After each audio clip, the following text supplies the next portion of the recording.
En una excavación reciente, arqueólogos encontraron una estructura cuyas dimensiones coinciden milimétricamente con el Arca de la Alianza. La Biblia lo describe como uno de los objetos más temidos jamás mencionados. Un objeto asociado no solo a la presencia divina, sino también a juicio, muerte y consecuencias inmediatas. Según los textos bíblicos, ejércitos enteros cayeron tras enfrentarse a él. Ciudades fueron castigadas, y personas que se acercaron sin autorización no sobrevivieron para contarlo. No era un símbolo, no era decorativo, era algo que incluso los sacerdotes temían tocar. La Biblia no deja este objeto a la imaginación. Da medidas exactas, precisas, demasiado específicas para un texto antiguo. Y eso es lo inquietante, porque lo que ha aparecido bajo tierra en este lugar no es una réplica aproximada, no es una coincidencia vaga. Para entender por qué este hallazgo es tan inquietante, hay algo que debe quedar claro desde ahora. El Arca de la Alianza no era un objeto simbólico. La Biblia la presenta como uno de los objetos más temidos jamás mencionados, y no por superstición, sino por lo que ocurría cada vez que alguien interactuaba con ella de forma incorrecta. Hay al menos 3 eventos que marcaron para siempre su reputación. El primero ocurrió cuando el arca fue capturada por los filisteos y llevada como trofeo de guerra. Creyeron que era solo un objeto sagrado más. Pero, según el libro de Samuel, al colocarla en el templo de su dios Dagón, algo extraño comenzó a suceder. La estatua apareció caída frente al arca. La levantaron y al día siguiente volvió a caer, esta vez decapitada y con las manos cortadas. No hubo explicación, solo consecuencias. El segundo evento fue aún más directo. En la ciudad de Bet-Semes, algunos hombres se atrevieron a mirar dentro del arca, movidos por la curiosidad. No la tocaron, no la robaron, solo la observaron. El texto bíblico afirma que murieron en ese mismo momento, sin advertencia, sin juicio previo. El acto fue considerado una transgresión suficiente. El tercer evento es quizá el más perturbador, porque no involucra enemigos, sino a alguien que intentó hacer lo correcto. Durante el traslado del arca en tiempos del rey David, los bueyes tropezaron y el arca estuvo a punto de caer. Un hombre llamado Usa extendió la mano para sostenerla. El gesto parecía lógico, incluso necesario. Pero, según el relato bíblico, Usa murió de inmediato al tocarla. David quedó paralizado por el temor. El arca fue apartada, y durante meses nadie quiso acercarse a ella. Estos episodios establecen un patrón inquietante. El arca no distinguía entre intención buena o mala, distinguía entre obediencia y transgresión.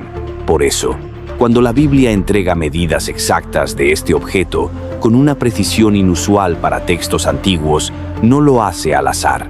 Lo hace porque cada detalle importaba.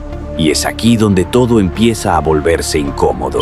Porque si un objeto con esta historia, este nivel de temor y estas medidas tan específicas, coincide con una estructura real encontrada bajo tierra, entonces no estamos hablando de una simple curiosidad arqueológica. Estamos hablando de una coincidencia que no debería existir. El libro del Éxodo describe con detalle cómo debía construirse el arca, expresadas en codos, una unidad de medida ampliamente utilizada en la antigüedad. Según el texto, el arca debía medir 2,5 codos de largo, 1,5 codos de ancho y 1,5 codos de alto. No más, no menos. Esto ya es llamativo por sí solo. En la mayoría de los relatos antiguos, los objetos sagrados se describen de forma vaga, grandes, imponentes, majestuosos, pero rara vez se fijan dimensiones tan concretas. Aquí, no. Aquí el texto insiste, repite, detalla.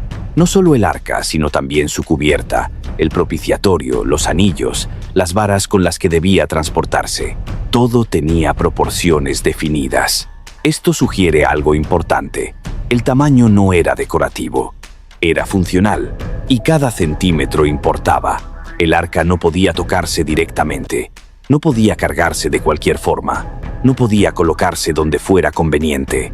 Incluso la distancia entre quienes la transportaban estaba regulada. Ahora bien, Entender las medidas no sirve de mucho si no sabemos dónde estuvo realmente el arca, ni cuál fue su último paradero según los propios textos bíblicos. Porque aquí ocurre algo aún más inquietante.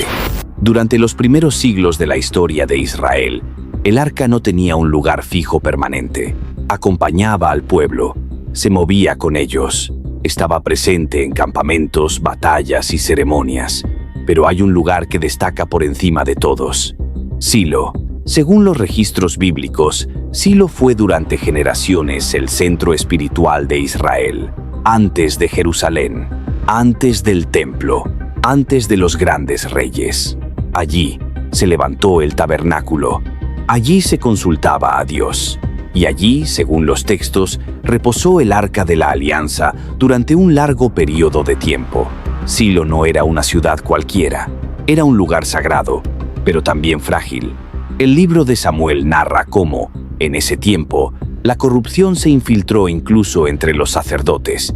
El culto se degradó, la obediencia se volvió superficial, y entonces ocurre uno de los episodios más oscuros.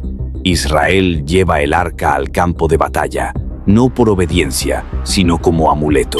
Creen que su sola presencia garantizará la victoria, pero no fue así. El arca es capturada por los filisteos. Silo pierde su razón de ser, y, de forma abrupta, el lugar deja de mencionarse como centro espiritual. El texto no describe su destrucción con detalle, no glorifica su caída, simplemente, Silo desaparece del protagonismo bíblico. Esto ya es extraño, pero lo verdaderamente inquietante es lo que ocurre después. El rey David decide trasladarla a Jerusalén. El evento es solemne, pero también peligroso. Ya conocemos las consecuencias de hacerlo de manera incorrecta. Finalmente, el arca llega a la ciudad de David, pero incluso allí, el libro de Reyes describe cómo el arca es llevada al interior del templo recién construido, el lugar santísimo, el punto más sagrado. Ese momento es descrito como culminante. La gloria llena el templo. El arca queda oculta tras el velo. Y aquí sucede algo que muchos pasan por alto. Ese es el último registro bíblico claro, directo y verificable del Arca de la Alianza.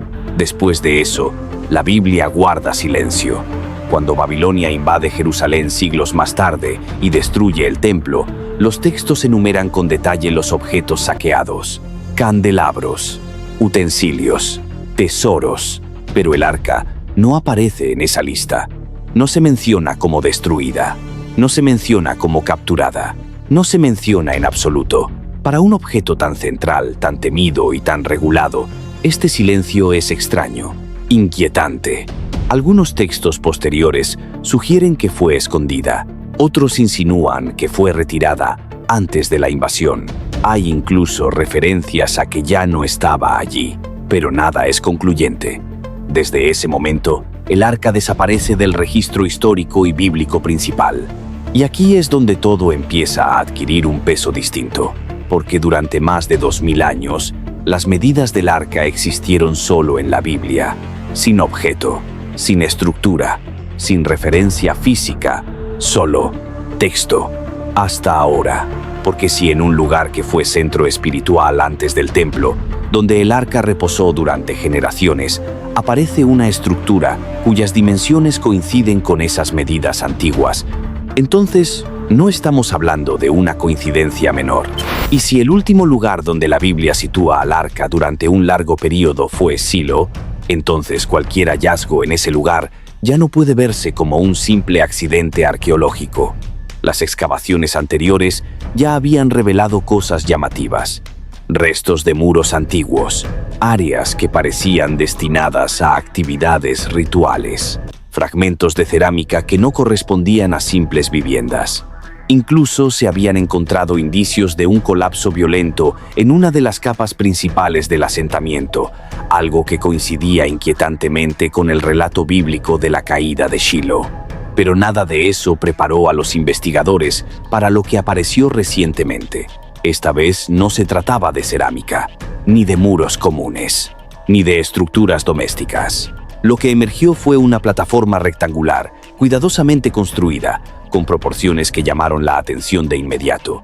Los investigadores comenzaron a medir largo, ancho, altura conservada.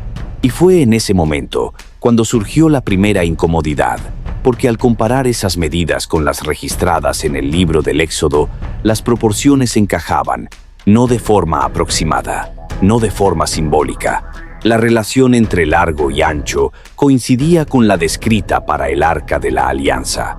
La proporción no correspondía a edificios comunes. No era eficiente para almacenamiento. No era práctica para vivienda. Era específica. Demasiado específica. Aquí es importante aclarar algo. Nadie afirmó haber encontrado el arca. Nadie habló de reliquia sagrada. Nadie usó la palabra prueba. Pero los números estaban ahí. Y los números no opinan. Durante siglos, las medidas del arca habían existido solo como texto.